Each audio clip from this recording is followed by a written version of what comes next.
Она што се случува денеска уште од раните утрински часови во Сирија покажува колку е кревка безбедносната ситуација во светот и колку за жал темите од типот на мир и безбедност повторно стануваат главни теми.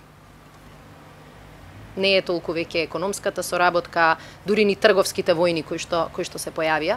И тоа ни покажува и нам како мала држава колку ни е важно да бидеме дел од системи за колективна безбедност. Она што се случува на илјадници километри од нас ќе има влијание и врз Македонија.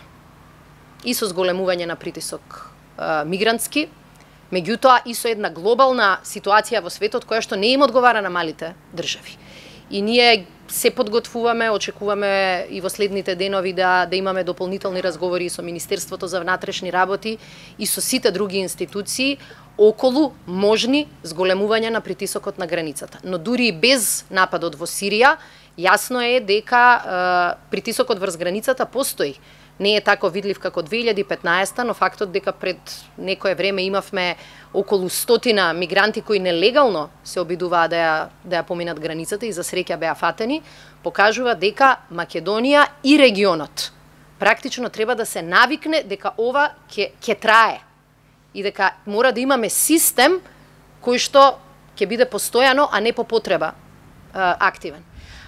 Ние како држава го кажавме нашиот став во поглед на користењето на хемиското оружје по една друга тема, но тоа е наш генерален став. Ние веруваме дека мир во светот е возможен и стабилен свет е возможен само ако ги почитуваме глобалните правила. И едно од тие глобални правила со консензус прифатени во светот е забрана за користење на хемиското оружје. Употреба на хемиското оружје во Сирија утре може да значи употреба на хемиско оружје секаде.